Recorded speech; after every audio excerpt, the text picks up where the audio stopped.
ஆனா உண்மையிலேயே இன்னைக்கு ஓப்பனா நான் நிலையை சொல்ல போனா அமெரிக்காவுடைய கை ரொம்ப ஓங்கிட்டு. ஏன்னா அவன்கிட்ட ஏராளமான செல்வம் இருக்கு சார், ஏராளமான டெக்னாலஜி இருக்கு. ரஷ்யா உக்ரைன் போர்ல 3 வருஷமா எல்லாத்தையும் இழந்துட்டான். 7000 8000 பேர்கிட்ட செத்துட்டாங்க, லட்சக்கணக்கான பேர் செத்ததா சொல்றாங்க.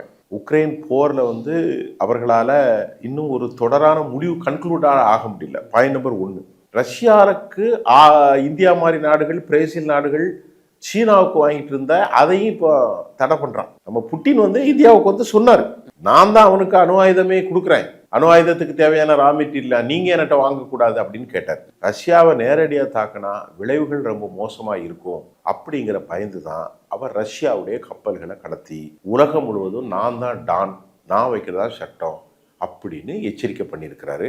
இதை உண்மையிலேயே இன்னைக்கு மிகுந்த ஆபத்துல இந்தியா கிடையாது, மிகுந்த ஆபத்துல 3 நாடுகள் இருக்கு. யார் யாரு சார் அந்த 3 நாடுகள்? இந்த 3 நாடுகள் பெரிய ஆபத்துல இருக்கு. ஓகே, அது தப்புறதே கஷ்டங்கிற மாதிரி ஒரு நிலை. முதலாவது சீனா. சீனாவுக்கு 2 ஸ்கோப் தான் இருக்கு. ஈரானுடைய எண்ணெய் வளம், இரண்டாவது வெனிசுவேலாவுடைய எண்ணெய் வளம். வெனிசுவேலாவை ஃபுல்லா அமெரிக்கா எடுத்துட்டான். இன்னும் அது ஈரான் ஒன்றும் பண்ண முடியாது. இப்போ இன்றைக்கு காலை கிடைச்ச தகவல், ரஷ்ய கப்பலை தாங்கியும் தாண்டியும் இங்கு படைகளை அனுப்பப்படலாம் சீனாவிலிருந்து என்று சொல்லப்படுகிறது. என்ன காரணம் கேட்டிங்கன்னா, 2017 இருந்து அவருடைய இன்வெஸ்ட்மெண்ட் எவ்வளோ தெரியுமா? 45 லட்சம் கோடி.